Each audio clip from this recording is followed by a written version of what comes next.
Yo, what is going on today, YouTube? Hope you guys are doing fantastic. It is that time again. A little tier list update for what gods are the best, what gods are the worst. OB3 brought a few things, but not a ton of changes to the actual overall meta. Mage has got a lot better across the board because of Reaver buffs. Tanks are not doing very well at all, and supports are dealing a lot of damage, building a lot of damage in their builds with Lifebinder, Deso Chronos Pendant, stuff like that. So not too many shifts, but enough to make another video. Starting with ADCs, Ullr is going into the S tier as he is really the only notable hunter currently. There's a lot of solid hunters right now. I think the only other one that really sticks out to me is Cupid with the aspect. His one's damage goes down a little bit, but his utility goes through the roof. And as a hunter, most of your damage is coming through auto attacks anyway. So the damage drop off isn't that important. And the utility you're getting is also insane.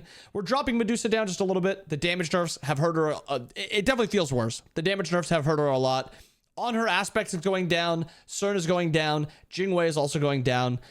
I'm feeling like there is a possibility that on her comes back up, but for the most part, I've not really seen anyone play on her, so I have no reason to think that he's better than BC tier. After feeling out Rama a little bit, also he's placed A tier without aspect, B tier with the aspect. I think with the aspect, he just feels like a good early game character, and he doesn't scale all that well.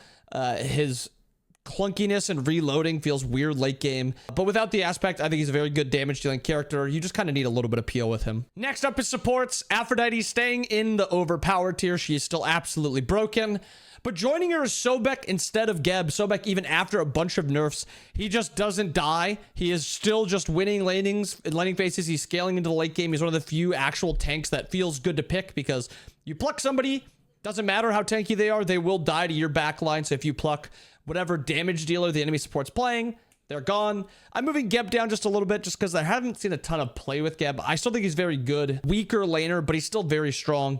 And we're going to be bringing Khepri and then both Ares up. Khepri's because that aspect is so broken. It is so strong, and I'm tired of acting like it's just A tier. It is an S tier pick. And I've said for a while now, I think Ares is underrated. I think he's very, very valuable. He's another one of those characters where if you get a chain onto anyone, you can kind of kill him. And I think it's both aspect and non-aspect that are really good. You just have to play smart with your chains, play smart with your two. But your ultimate, it's a big utility tool. It's not just CC and a pull. It's also you're getting mitigation, so you're very tanky. It's one of the few times people are actually tanky is when they have mitigations. So use that with Ares. Next up, going to mid lane.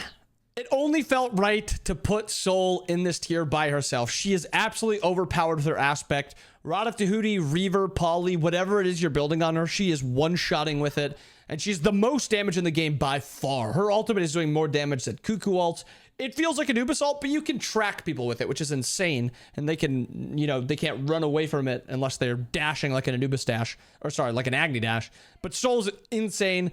We moved Aladdin down just a little bit, mostly just because of how good Sol aspect is. And we moved Ullr down just because you want to be playing mages with Reaver. Reaver's very, very strong, even after its slight nerf from 0.5% based off your intelligence to 0.25.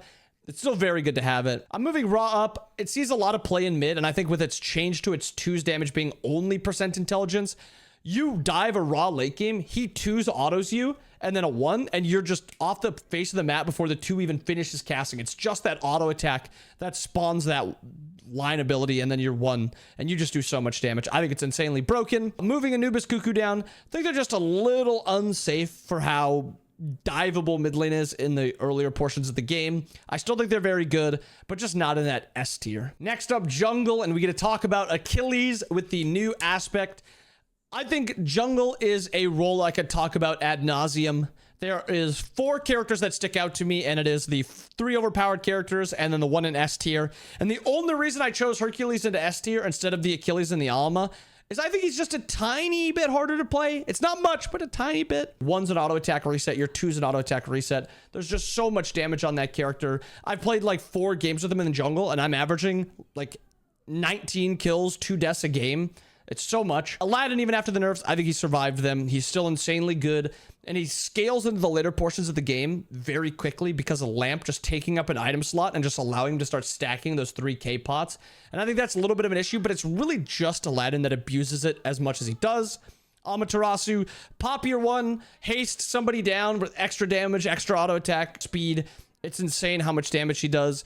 Hercules, though, by golly, this character's broken. A ton of CC, a ton of damage. He's also very easy to play.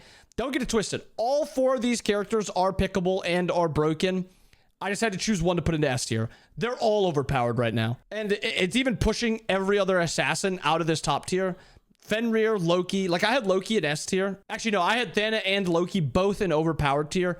I think they're so much weaker than Hercules that I didn't even want to put them in S tier with Hercules. I think they're that much weaker. Play the Herc, play the Amma, play the Achilles, play the Aladdin in jungle, and you will win a bunch of games. I ban Herc, I ban Amma, I ban Aladdin. I think they're all bannable. And the only reason I'm not banning Achilles as much is because a lot of people play him in solo lane.